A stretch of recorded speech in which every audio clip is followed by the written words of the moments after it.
आनंद मठ। आनंद मठ और ऋषियों की अनमोल धरोहर को संजोएं।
भद्रं कर्णेभिः शृणुयामदेवाः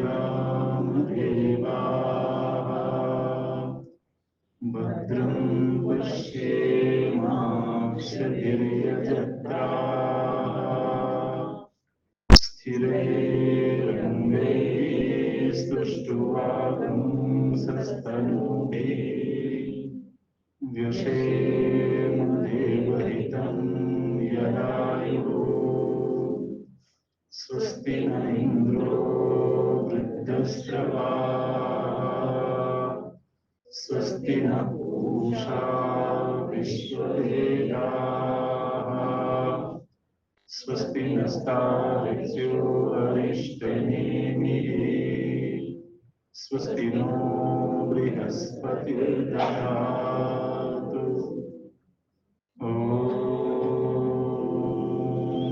शान्ति शान्ति शान्तिः।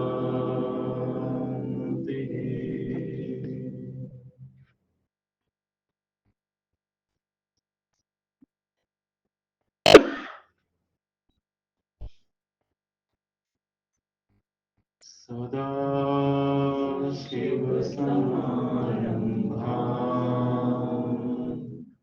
शङ्कराचार्यमध्यमाम् अस्मदाचार्यपर्यन्ताम् वन्दे गुरुपरम्पराम् शङ्करं शङ्कराचार्यम् केशवं वादरायणम्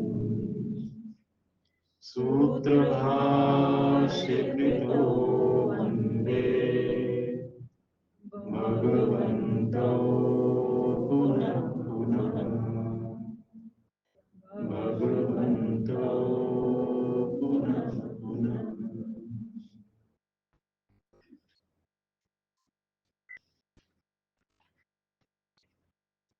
नमः श्री शङ्करानन्द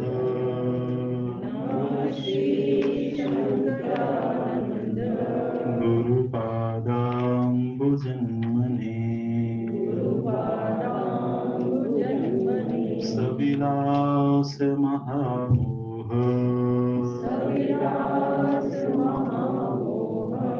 ग्राहग्रासैककर्मणे तत्पादाम्बुरुहद्वन्द्व सेवा निर्मलचेतसा सुखबोधाय तत्त्वस्य विवेकोऽयं विधीयते।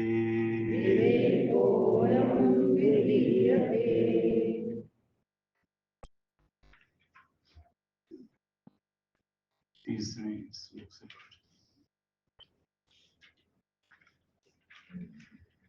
कुर्वते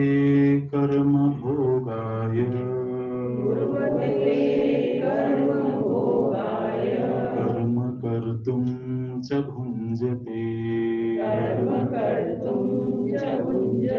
नद्यां कीटा इव वर्तात्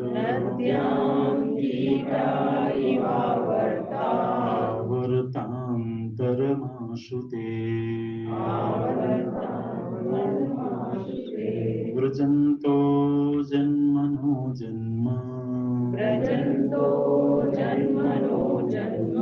लभन्ते नैव निर्वृतिम् सत्कर्म परिपाकात्ते करुणानिधिनो धृताः प्राप्य तीरतरुच्छायाम्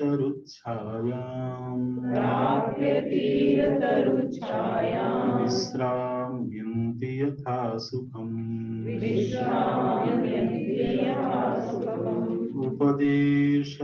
उपदेशमवाप्यैवम् आचार्यात् तत्त्वदर्शिनः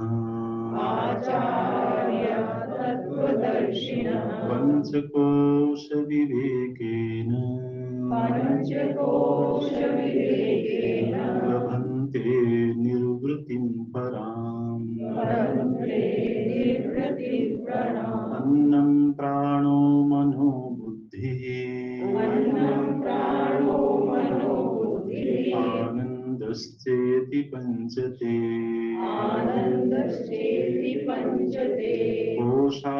कोशास्तैरावृतः स्वात्मा विस्मृत्या संसृतिं व्रजेत् स्यात् पञ्चीकृतभूतोऽर्थो देहः स्थूलो न संज्ञकः लिङ्गे तु राजसै प्राणैः प्राणः कर्मेन्द्रियैः सह सात्विकैर्धीन्द्रियैः साकम् विमर्शात्मा मनोमयः तैरेव साकं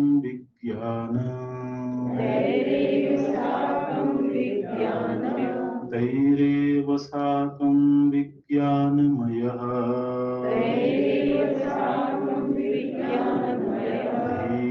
धीर्निश्चयात्मिका कारणे सत्त्वमानन्द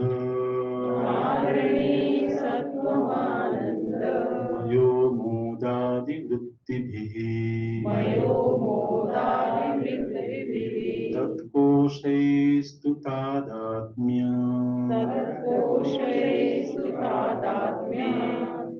तत्कोशैस्तु तादात्म्यात् आत्मा तत्तन्मयो भवेत्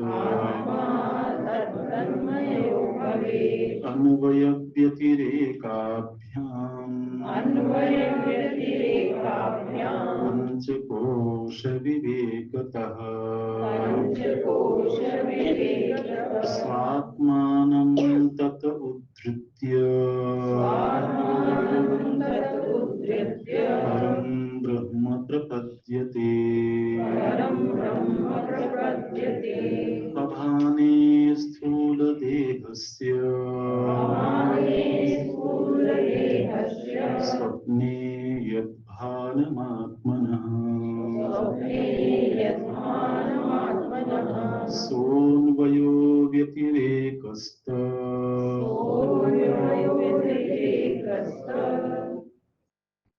सोऽन्वयो व्यतिरेकस्तत्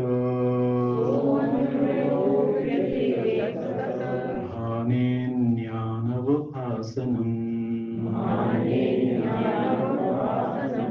लिङ्गाभाने सुषुप्तौ स्यात् आत्मनो भानमन्वयः व्यतिरेकस्तु तद्भाने लिङ्गस्याभानमुच्यते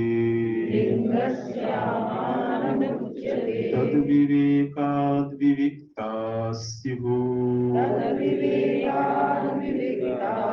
कोशा प्राणमयो धियः ते हि तत्र गुणावस्थ अभेदमात्रात् पृथक् कृताः सुषुप्त्यभाने भानन्तु समाधावात्मनोऽन्वयः व्यतिरेकस्त्वात्मभाने सुषुप्त्यनवभासनम् यथा मुञ्जादिशि कैवम् आत्मा युक्त्या समुद्धृतः शरीरत्रितया धीरैः परं ब्रह्मैव जायते परं ब्रह्मैव जायते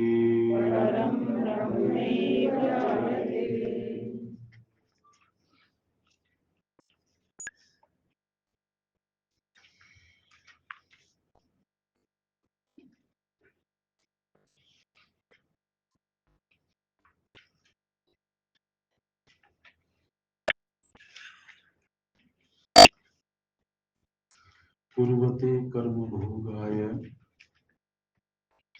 कर्म कर्तुं च भुञ्जते। दुनिया में हम यही सत्य देखते हैं, व्यक्ति कर्म कर रहा है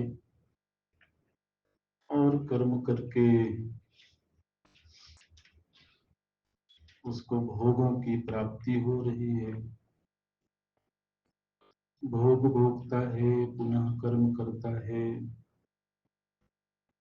ऐसा लगता है कि जैसे जीवन इतना ही है। जीवन किस लिए है? कुछ करने के लिए। कुछ क्यों करना है? कुछ पाने के लिए। कुछ क्यों पाना है? जीवन जीने के लिए। जीवन क्यों जीना है? कुछ करने के लिए।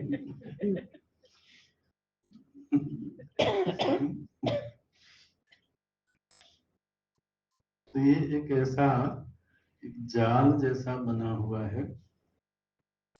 बाल्यकाल से ही सिखाया जाता है तुमको कुछ करना है। अच्छा, तुमको कुछ बनना है। बनना क्यों है? क्योंकि करना है।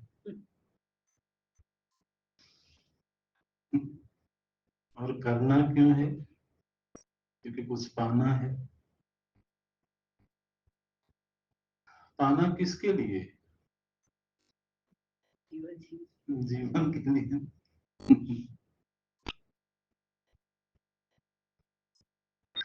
तो एक सामाजिक व्यवस्था ही ऐसी बन गई।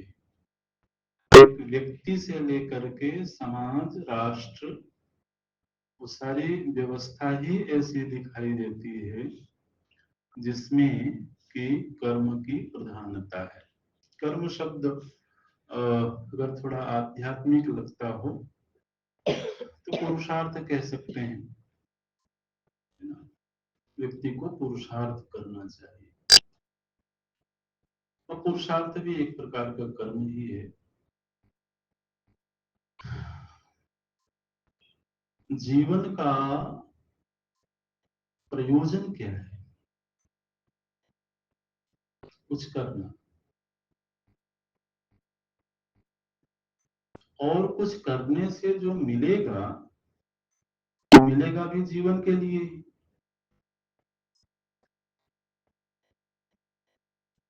बोले सभी लोग तो ऐसे ही जीते हैं। सभी लोग पहले कुछ बनते हैं, फिर कुछ करते हैं, फिर कुछ पाते हैं, जो पाते हैं उसका उपभोग करते हैं, और इसी तरह से जीवन चलता चला जाता है। आचार्य बोलते हैं ये एक आवर्त है, एक भंवर है। कर्म से भोग, भोग से पुनः कर्म, फिर भोग, फिर कर्म। तो एक आवर्त बना हुआ है। व्यक्ति के मन में कभी ऐसा प्रश्न भी नहीं उठता है कि क्या इससे बाहर भी कुछ है? क्या कर्म और भोग के अलावा भी जीवन का कोई सत्य है? ऐसा ख्याल नहीं आता है। और यदि कोई इस तरह से विचार भी करना चाहे तो लोग जल्दी से पसंद नहीं करेंगे। वैसे तो आप लीक से हटके कुछ भी करना चाहें तो एकदम से लोग पसंद नहीं करेंगे। ये सब लोग जिस धारा पे बह रहे हैं उनको लगता है कि तुम कैसे अलग धारा बना सकते हो, तुम भी उसी धारा में बहो। तो जिसने भी कुछ नया किया है, चाहे भौतिक उपलब्धियों के संदर्भ में ही क्यों ना हो, उसको संघर्ष करना पड़ा है। और ये तो बिल्कुल अलग ही विषय है कि जब कर्म और भोग को चैलेंज करके कोई और रास्ता खोजने की कोशिश हो गई, तो आसानी से समाज परिवार को स्वीकार्य नहीं होता है। उस भंवर में पड़े रहना, और फिर वो एक ही जीवन की कहानी नहीं है। क्या बोलते हैं? ब्रजंतो जन्मनो जन्म। चलो एक जीवन में हमने पुरुषार्थ किया, कुछ नया सीखा, कुछ नया पाया, लेकिन पुनः जब इस शरीर को छोड़ के दूसरा शरीर मिलेगा, फिर से हमको जीरो से शुरू करना है। फिर से वही लक्ष्य है, कुछ बनना है, फिर कुछ पाना है, कुछ भोगना है। तो ये व्रजन, व्रज का अर्थ होता है चलना, गमन करना, गति।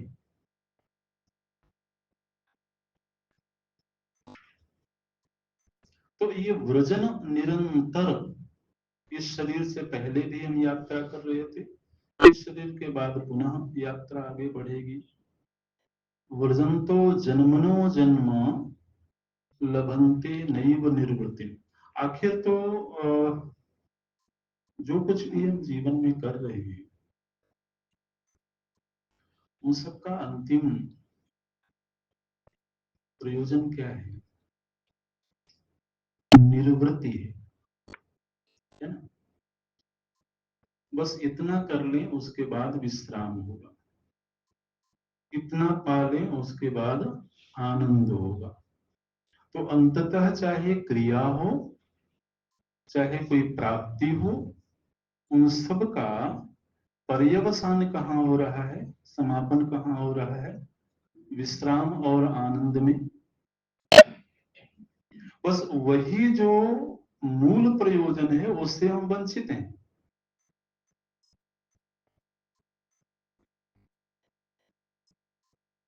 सब कुछ करके भी किसी न किसी रूप में अतृप्ति बनी ही हुई है। एक तृप्ति का साधन पूरा होगा तो दूसरी जगह अतृप्ति है। जरूरत की चीजें पूरी हो गई तो संबंध बिगड़ गए, संबंध ठीक हो गए तो मनस्थिति बिगड़ गई, मनस्थिति ठीक हो गई तो परिस्थिति बिगड़ गई, स्वास्थ्य बिगड़ गई।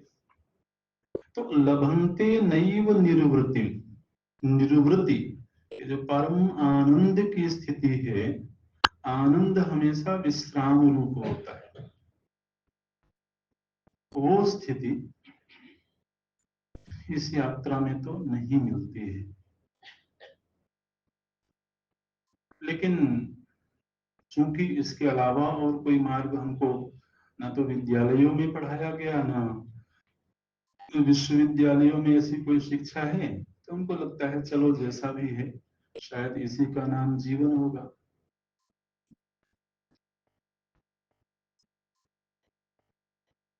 सुख दुख का नाम जीवन है, ऐसे लोग बड़े समझदारी के साथ बोलते हैं।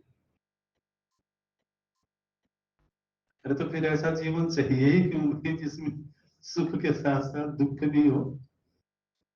हमें तो केवल सुख ही अभीष्ट है, दुख किसी के लिए अभीष्ट नहीं है, कोई नहीं चाहता। लेकिन जीवन में हर सुख ऐसा है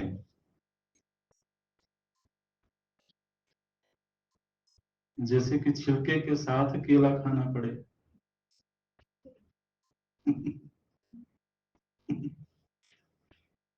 सुख तो है लेकिन उसके इर्द गिर्द कहीं थोड़ा दुख भी घूमता ही रहता है। तो लभंते नैव निर्वृति। फिर इस यात्रा में एक शरीर, दूसरा शरीर, तीसरा शरीर, जब हम कुछ शुभ कर्मों का जीवन में संचय करते हैं, कुछ अच्छे कर्म होते हैं, पुण्य कर्म होते हैं, तो उन्हीं पुण्य कर्मों के अनुग्रह से जीवन में किसी महापुरुष का आगमन होता है।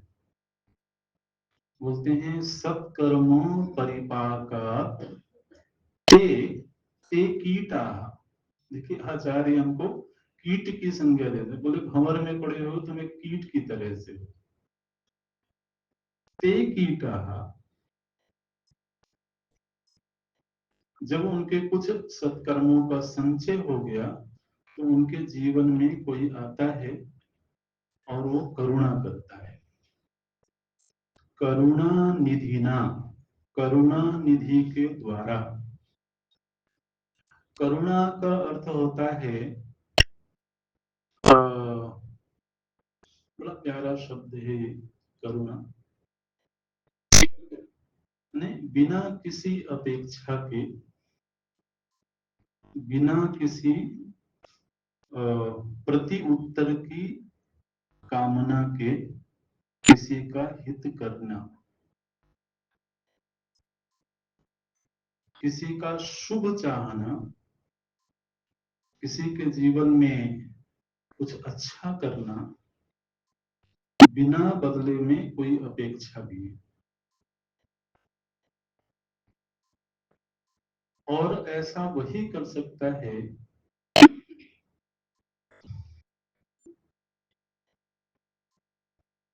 जिसका स्वयं का कल्याण हुआ।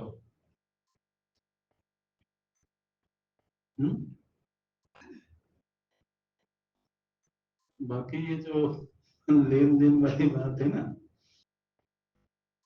इसमें तो हर व्यक्ति भिखारी ही मालूम पड़ता है। मैं तुम्हें सुख तब दूंगा जब तुम मुझे सुख दोगे, है ना। इसका मतलब है तुमसे मुझे सुख चाहिए, यानी मेरे पास नहीं है, तभी तुमसे चाहिए ना। और तुम्हें मुझसे चाहिए, इसका मतलब तुम्हारे पास भी नहीं है।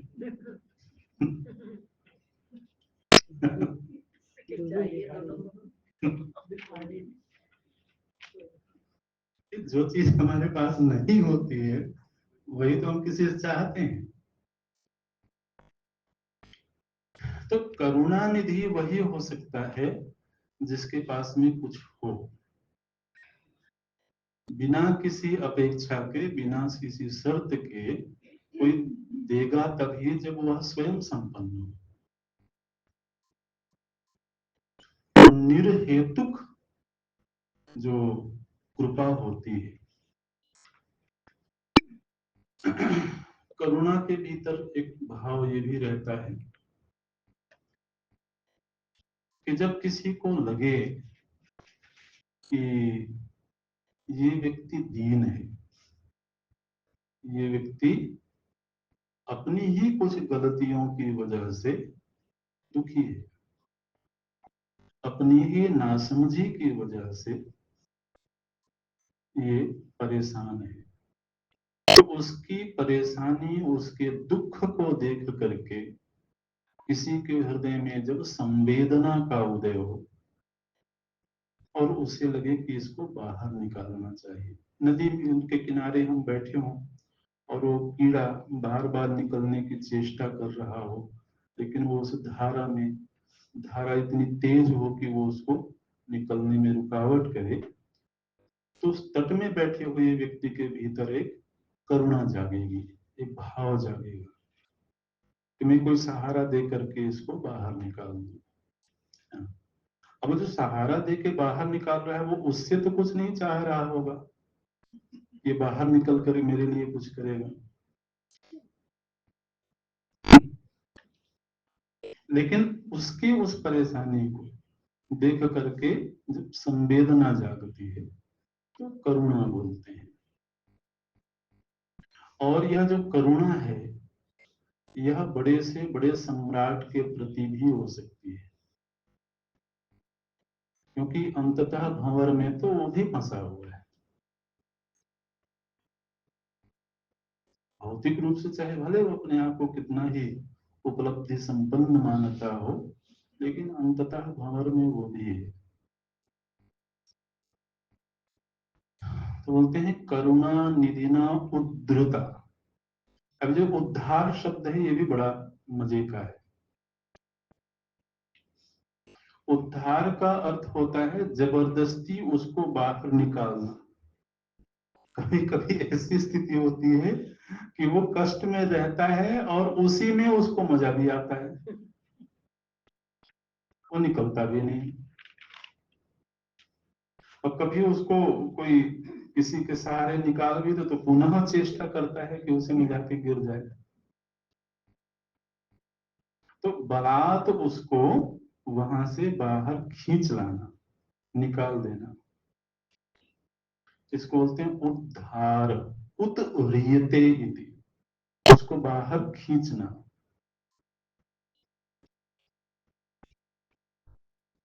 हम सबकी मनोवृत्ति कुछ ऐसी ही है।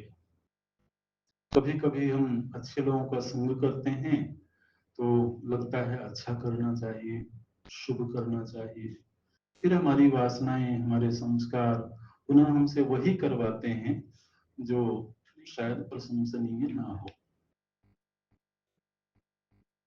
तो ऐसे में फिर कोई अपना हक जताते हुए कि मैं तो तुम्हें बाहर निकाल के रहूंगा,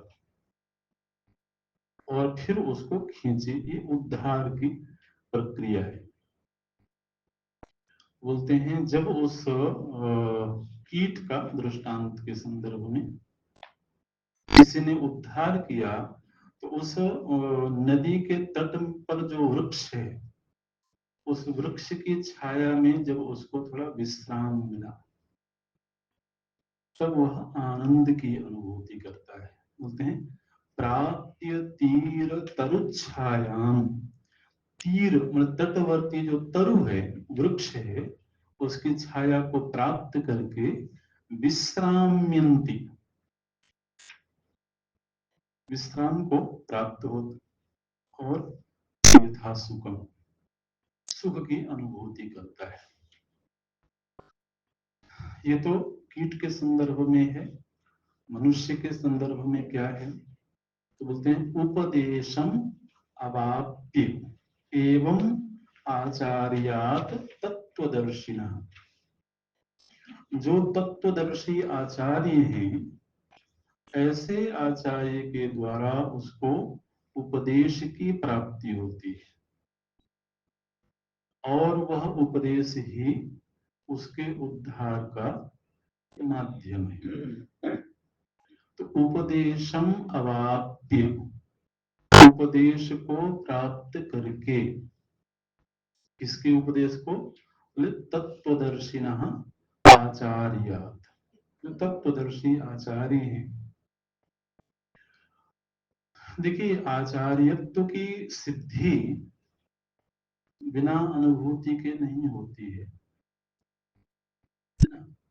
पढ़ पढ़ के पढ़ाना वो एक शिक्षक हो सकता है,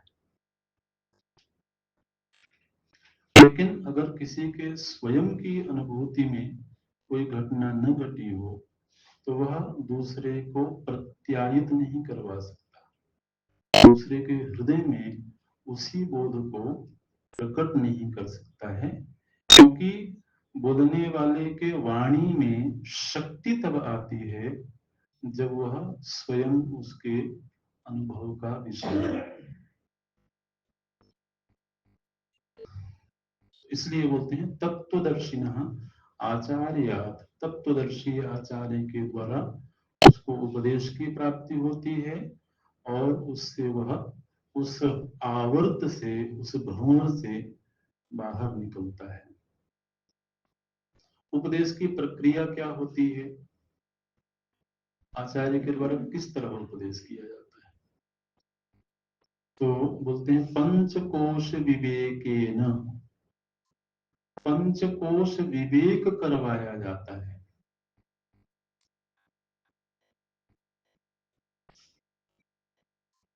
देखिए, यहाँ पर भंवर क्या है? ये पांच कोश ही भंवर है। हम जिस जिस भंवर के बीच फंसे हुए हैं वो ये पांच कोश हैं, और ये कोश ऐसे हैं जो एक दूसरे से इतने गहरे संबंध से जुड़े हुए हैं कि वो पांच भी मालूम नहीं पड़ते हैं। तो आचार्य क्या करते हैं? अपनी मधुर वाणी के द्वारा, विवेक युक्त वाणी के द्वारा हमको एक विवेक प्रदान करते हैं। विवेक का अर्थ है पृथक्करण, अलगाव करना। तो वो हमें अलग होने की प्रक्रिया बताते हैं। अलग किससे होना? तो पंच कोशों से। तो पंचकोश विवेकेन उपदेशम अवाप्य, पंचकोश विवेक की प्रक्रिया के द्वारा जब उपदेश की प्राप्ति हुई तो उससे क्या हुआ? लभन्ते निर्वृतिम पराम, परम निर्वृति, परम आनंद की उस व्यक्ति को प्राप्ति होती है। तो अब एक नया शब्द आ गया, पंचकोश, है ना? अभी तक के विवरण में ये पंचकोश नहीं आया था। जो प्रसंग का आरंभ हुआ था वो किस विवेक से हुआ था?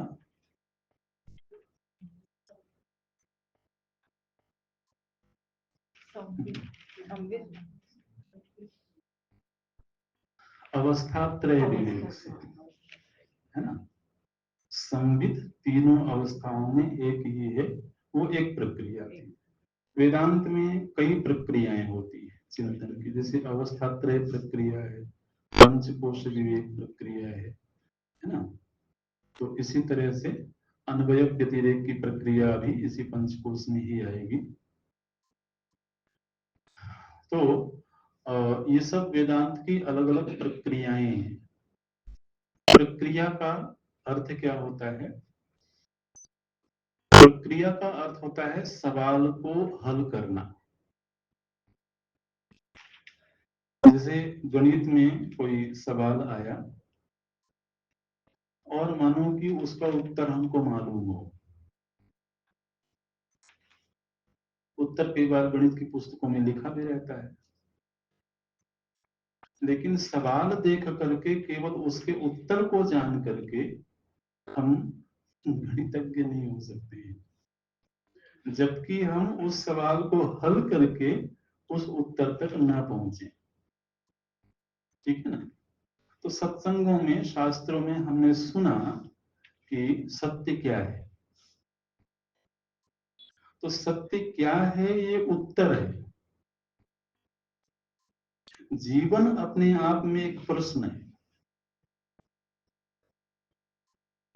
जीवन का सत्य क्या है, वो उत्तर है। लेकिन जब तक हम सवाल को हल नहीं करेंगे, उस पूरी पद्धति का अनुसरण नहीं करेंगे, एक समीकरण आया, एक सवाल आया, तो उसकी जो भी हल करने की प्रक्रिया है, उस प्रक्रिया के हर सोपान से जब तक हम नहीं गुजरेंगे, तब तक हम वास्तव में उस उत्तर का साक्षात्कार नहीं कर पाएंगे, अनुभव नहीं कर पाएंगे। क्योंकि वो जो उत्तर है वो किसी और का हल किया हुआ है ना, वो अपना उत्तर नहीं है। हम केवल उसका नकल कर सकते हैं। हल किसी और ने किया और हम उसको दोहराने लगे, उसको रटने लगे। उससे असल में तो समस्या हल नहीं होती है, प्रश्न हल नहीं होता है। प्रश्न हल तब होता है जब हम हर सोपान से गुजरते हुए और स्वयं उस उत्तर को प्राप्त करें। तो वेदांत में ये प्रक्रियाएं हैं, अवस्थात्रय विवेक प्रक्रिया, पंचकोश विवेक प्रक्रिया, तो उनमें से ये पंचकोश विवेक एक प्रक्रिया है। फिर और भी प्रक्रिया हैं, जैसे दृष्टादृश्य विवेक प्रक्रिया है ना, कार्य कारण विवेक प्रक्रिया।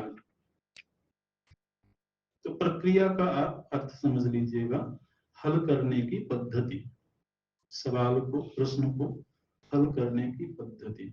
और असल में उस पद्धति का नाम ही वेदांत है। उत्तर तो आपको कहीं से भी मिल जाएगा, किसी भी संत के पास में जाएंगे तो उत्तर बता देंगे, लेकिन उस उत्तर तक पहुंचने की जो प्रक्रिया है, वह प्रक्रिया वेदांत के पास है। अभी पंचकोश के लिए बोलते हैं। पहले तो पंचकोश है क्या, उनका नाम लेते हैं। अन्न, अन्नम, प्राण, मनो, बुद्धि, आनंदश्च इति पंच। अन्नमय कोश, प्राणमय कोश, मनोमय कोश, बुद्धि मतलब विज्ञानमय कोश, और आनंदश्च इति आनंदमय कोश। कोश का अर्थ होता है किसी वस्तु को छिपाना, इस कोश के अंदर ये चीज है। व्यवहार में आप उसको संदूक मान लीजिए। तो यह जो आत्मा है, जो हमारा मूल अस्तित्व है, जिसको हम मैं के रूप में निरंतर अनुभव कर रहे हैं, यह इतनी अनमोल वस्तु है कि परमात्मा ने इसको 5 संदूकों के बीच छिपा के रखा हुआ है। एक सबसे बड़ा बाहरी संदूक है, हो सकता है लकड़ी का हो, फिर उसके भीतर एक है वो टीन का हो सकता है, फिर उसके भीतर एक होगा लोहे का होगा, फिर चांदी का होगा, फिर सोने का होगा। तो उन कोषों के बिल्कुल मध्य में वो मोती रखा हुआ है। बोले ये तुम्हारा शरीर है, ये स्थूल शरीर है, ये सबसे बाहरी कोष है, इसको बोलते हैं अन्नमय कोष। फिर हमारे शरीर के भीतर, इस स्थूल शरीर के भीतर एक कोष है, उसे बोलते हैं प्राणमय कोष। प्राणमय कोष माने शक्ति तत्व। शरीर का संचालन शक्ति से हो रहा है, आप उसको ऊर्जा भी कह सकते हैं। तो ये जो शक्ति है, प्राणमय कोष, ये दूसरा कोष है। फिर उससे अंतरंग है मनोमय कोष।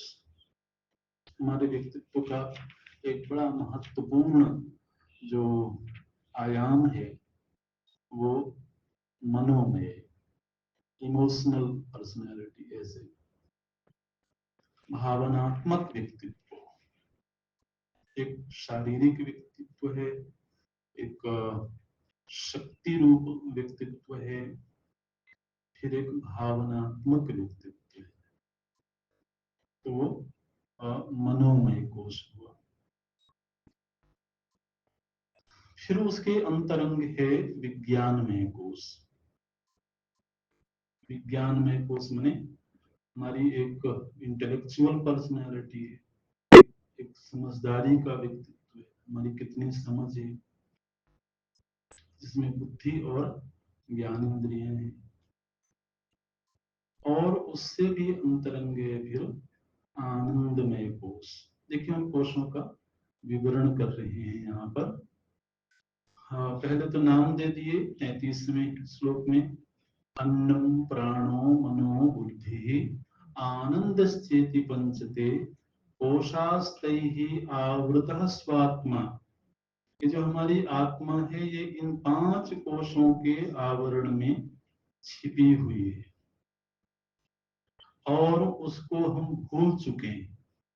विस्मृत्य संसृतिम ब्रजेत, हमने इन कोशों को ही अपना स्वरूप मान लिया है। और जो इन सब के अंतरंग जो मूल चीज है, जो हमारे अस्तित्व का सबसे मुख्य पक्ष है, उसको हम विस्मरण कर चुके हैं, भूल चुके हैं। और भूल जाने की वजह से ही संस्कृति वर्जित, संसरण में पड़े हुए हैं।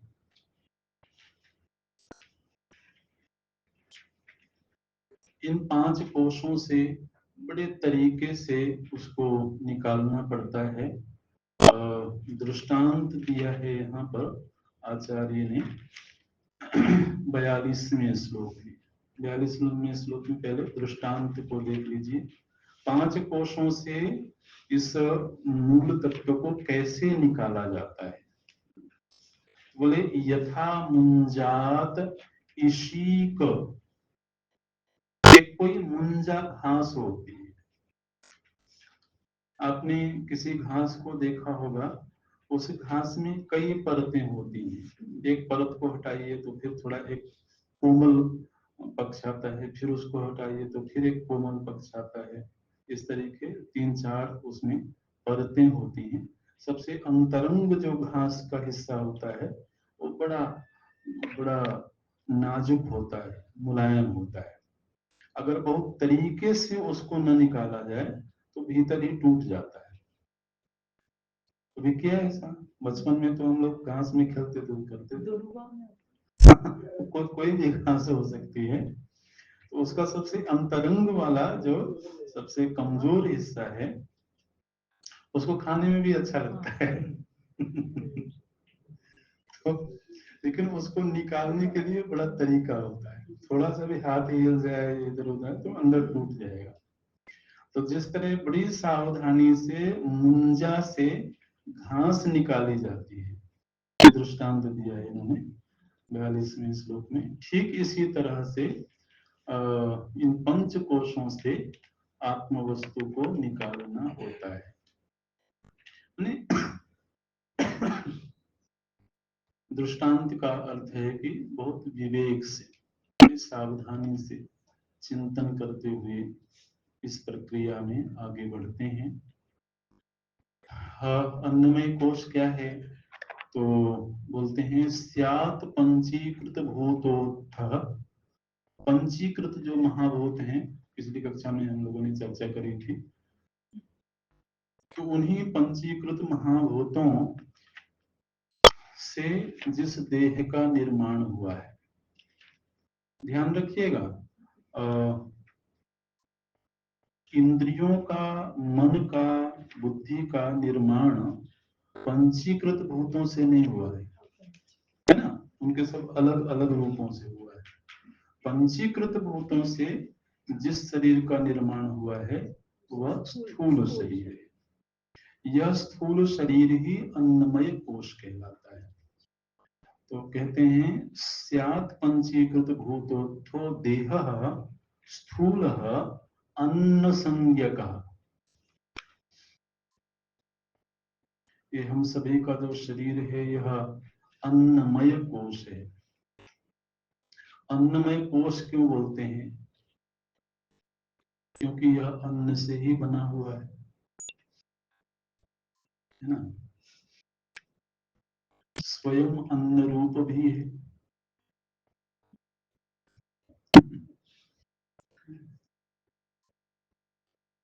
भूखा शेर यदि हमारे सामने आ जाए तो उसकी दृष्टि में हमारा शरीर क्या है? अन्न है ना। अन्न मतलब अनाज नहीं होता है। अन्न मतलब जो पोषण का हेतु है, जिससे हमारा पोषण होता है। तो इस सृष्टि में, इस पारिस्थितिक तंत्र में हर प्राणी का शरीर किसी न किसी का अन्न है ना। जैसे तो हमारे लिए कुछ और अन्न है और हम किसी और के अन्न है। तो चूंकि यह शरीर अन्न से पोषित होता है और नष्ट होकर के भी अन्न रूप ही हो जाता है, ये भी ध्यान दीजिए। शरीर जब नष्ट हुआ तो नष्ट होकर के कहाँ गया? मिट्टी में गया। तो मिट्टी, इसमें से जो मिट्टी है वो मिट्टी में चला गया, जो जल है वो जल में चला गया। तो यही जो जल है, मिट्टी है, अग्नि है, वायु है, आकाश है, इन्हीं से फिर पुनः अन्न पैदा हो जाता है। तो अन्न से पैदा होता है, अन्न से ही पोषित होता है और अन्न में ही जाकर के पुनः विलीन हो जाता है। इसलिए इस शरीर को अन्नमय कोश बोलते हैं। अच्छा, इस अन्नमय कोश के भीतर एक कोश है, उसे बोलते हैं लिंगे तो राजसई ही। लिंग माने सूक्ष्म शरीर। सूक्ष्म शरीर के 17 अवयव हैं, ये हम लोगों ने देखा था। उन 17 अवयवों में से जो प्राण है, पंच प्राण है, वो महाभूतों के राजसांश से बने हैं, है ना। और कर्मेंद्रियां भी राजसांश से बनी हैं। इसलिए कर्म इंद्रिय और प्राण, इनको मिला करके हमारे भीतर जो व्यक्तित्व का हिस्सा है उसको प्राणमय कोश बोलते हैं। उसमें 5 प्राण हैं और 5 कर्मेंद्रियां हैं और इनका आपस में बड़ा गहरा संबंध है। कोई भी कर्मेंद्रिय तब तक कर्म नहीं कर सकती है जब तक उसके पास प्राण शक्ति ना हो। शक्ति का जब क्षय होने लगता है तो बोलते हैं कि मुझसे कुछ किया नहीं जा रहा है, मैं चल नहीं पा रहा हूँ, मैं कुछ हाथों से उठा नहीं पा रहा हूँ, यहाँ तक कि बोलना भी मुश्किल हो जाता है अगर शक्ति का क्षय होने लगे तो।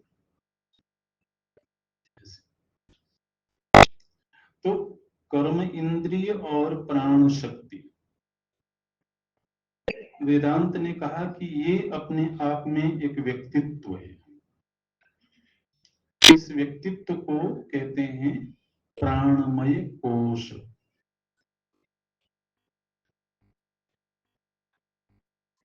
अच्छा, फिर उसके अंदर है सात्विक ही धी ही इंद्रिय ही। धी ही इंद्रिय ही मतलब ज्ञान इंद्रियां, 5 ज्ञान इंद्रियां, साकम विमर्शात्मा मनोमय, विमर्श करने वाला जो मनोमय है। तो मन और 5 ज्ञान इंद्रियां, इनको मिला करके एक व्यक्तित्व बनता है, उसको बोलते हैं मनोमय कोश। और बुद्धि और 5 ज्ञान इंद्रियां दोनों जगह पर हैं। एक जगह पर मन और ज्ञान इंद्रियां, दूसरी जगह बुद्धि और ज्ञान इंद्रियां। तो जहां मन और ज्ञान इंद्रियां हैं उसको बोलते हैं मनोमय कोश, और जहां बुद्धि और ज्ञान इंद्रियां हैं उसको बोलते हैं विज्ञानमय कोश। इनमें अंतर क्या है कि हमारे मन में जो ख्याल आते हैं, जिस किसी भी चीज के ख्याल आते हैं, उसको हम पहले इंद्रियों से ही जानते हैं। हमने कुछ देखा तो उसके विषय में संकल्प विकल्प होगा, कुछ सुना तो उसके विषय में संकल्प विकल्प होगा।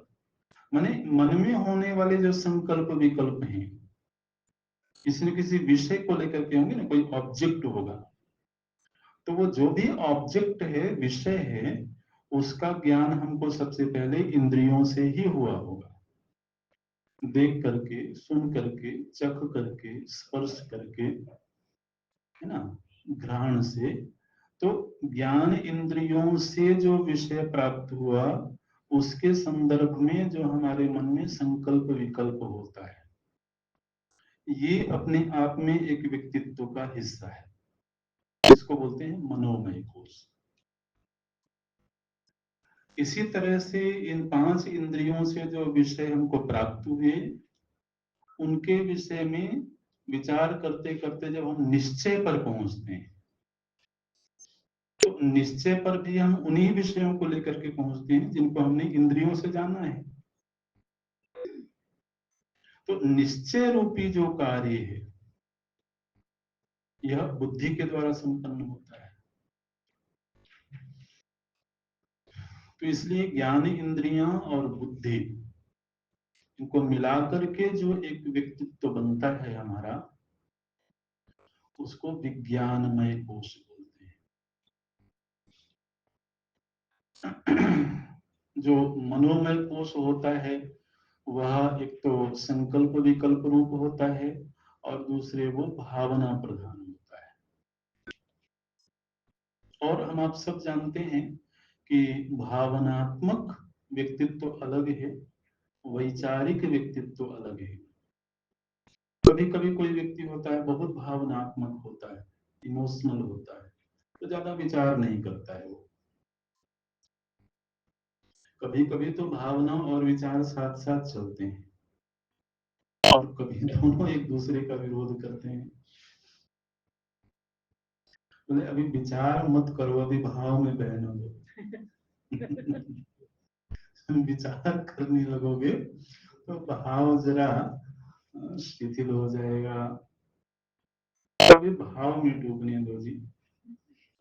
अच्छा, फिर कोई कोई होता है कि क्या जब देखो तब इमोशंस की बात करते रहते हो, इंटेलेक्चुअल जरा समझदार बनो।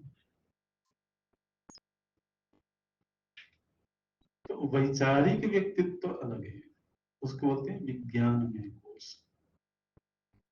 अच्छा, तैरेव साकम विज्ञानमयो धीहि निश्चयात्मिका।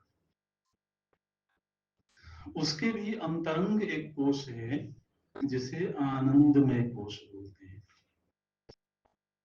आनंदमय कोश वैसे तो अज्ञान रूप है ना, जिसको कारण शरीर बोला जाता है, उसी को आनंदमय कोश भी बोलते हैं। ये थोड़ा सूक्ष्म विषय है, जल्दी से लोगों को नहीं स्पष्ट हो पाता है। अभी थोड़ा सा उसकी परिभाषा ही करेंगे, फिर अगली कक्षा में चर्चा करेंगे। देखिए, आनंदमय कोश और आनंद स्वरूप आत्मा, इन दोनों में भेद है।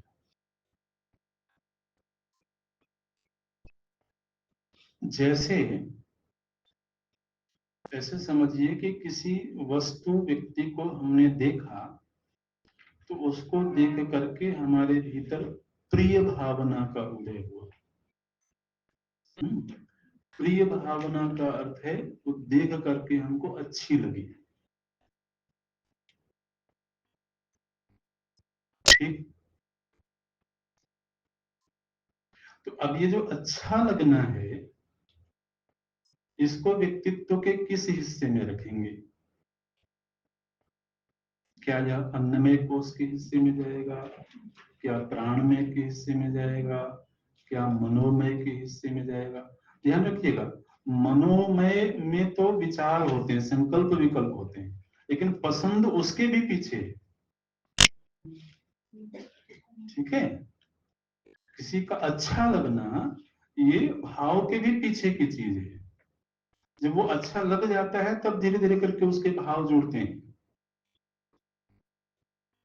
तो प्रिय वृत्ति का उदय होना ये लगभग लगभग सहज होता है, नैसर्गिक होता है। कोई चीज प्रिय लग गई, तो अब ये जो प्रिय लग जाना है ये हमारे व्यक्तित्व के सबसे अंतरंग में जो पूर्व पूर्व की वासनाएं बैठी होंगी, संस्कार बैठे होंगे, उन संस्कारों की वजह से कोई चीज प्रिय लग जाती है। अब जो हमको प्रिय लग गई जरूरी नहीं है कि वो दूसरे को भी प्रिय लग जाएगी।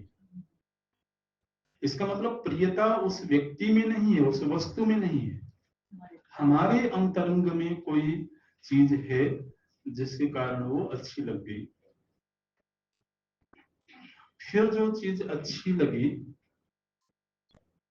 उसको हमने पा लिया। तो पा लेने में जो आनंद हुआ उसको बोलते हैं मोद। पा लेने के बाद जब उसका भोग करते हैं तब जो आनंद प्रकट होता है उसको बोलते हैं प्रमोद। प्रिय, मोद, प्रमोद, ये सुख की तीन वृत्तियां होती हैं व्यवहारिक धरातल पर। बाजार में गए, हमको कोई कपड़ा अच्छा लग गया, अब देखने मात्र से ही सुख मिल गया। ठीक है, तो जो देखने मात्र से सुख मिला उसको बोलते हैं प्रिय। लेकिन जब तक वो अपने हाथ में नहीं आया है तब तक अभी सुख उतना गहरा नहीं हुआ। हाथ में आ गया, यानी हमको मिल गया, तो फिर आनंद का एक और गहरा स्तर प्रकट होता है, उसे बोलते हैं मोद। और फिर उसको धारण किया, और धारण करके शीशे के सामने जाके खड़े हुए तब जो आनंद प्रकट हुआ उसको बोलते हैं प्रमोद। ऐसे। तो ये जो आनंद की तीन वृत्तियां हैं, ये अन्न, प्राण, मन और विज्ञान, इन चारों से अंतरंग है वो, इसलिए उसको बोलते हैं आनंदमय कोश। आनंदमय कोश ऐसे ही प्रकट नहीं होता है, हमारे लिए भी वो अनजाना होता है। क्योंकि हमारे भीतर भी किस चीज को लेकर के प्रियता है ये तब पता लगता है जब किसी को हम प्रिय के रूप में देख लेते हैं। प्रिय के रूप में जब कोई सामने आ गया और हमको अच्छा लग गया तब हमको पता लगता है कि अच्छा ये प्रियता मेरे भीतर बैठी हुई है। अगर वो केवल मन के स्तर की बात होती तो मन में तो निरंतर वृत्तियां चल रही हैं, प्रवाह चल रहा है, हमको पता होता कि मन को क्या अच्छा लग रहा है। लेकिन नहीं, वो अच्छा लगना मन के भी बहुत भीतर है।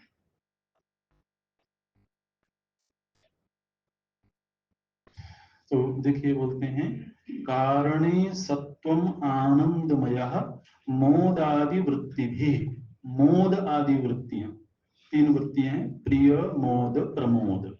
जैसे तो जो मोद आदि तीन वृत्तियां हैं ये जिस पक्ष में हैं उसको बोलते हैं आनंदमय कोश। इस तरह से तत्त कोशस्तु।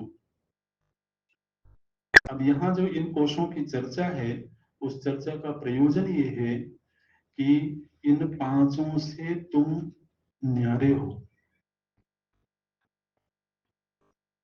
यानी तुम स्थूल शरीर रूप भी नहीं हो, तुम प्राण और कर्म इंद्रिय रूप भी नहीं हो, और तुम मन रूप भी नहीं हो, तुम विचार रूप भी नहीं हो, और जिसको ये प्रिय लग रही हैं चीजें वो भी तुम नहीं हो, उससे भी अंतरंग तुम्हारा वास्तविक रूप है। इसलिए इन पांचों से तुमको अपने आप को पृथक करना होगा। तत्तत् कोशैस्तु तादात्म्यात् आत्मा तत्तन्मयो भवेत्। लेकिन अज्ञान दशा में क्या हो रखा है कि वह जो आत्मा है उसने इन पांचों व्यक्तित्वों से तादात्म्य किया हुआ है। चीजें प्रिय किसको लग रही हैं, मोद किसको हो रहा है, बोले मुझे। विचार कौन कर रहा है, मैं। भाव किस में उठ रहे हैं, मुझ में। क्रियाएं कौन कर रहा है, मैं कर रहा हूं। मनुष्य स्त्री पुरुष के रूप में कौन है, मैं हूं। तो इन पांचों कोशों से हमने तादात्म्य किया हो। तादात्म्य मतलब इनके जरिए हम अपनी पहचान को सिद्ध कर रहे हैं। जबकि वस्तु स्थिति ये है कि इन पांचों ही व्यक्तित्वों से हमारा जो वास्तविक रूप है वो भिन्न है। हो यही पूरा करते हैं।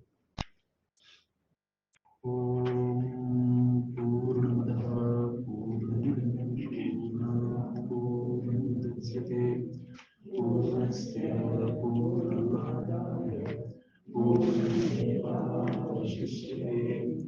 ओम शांति शांति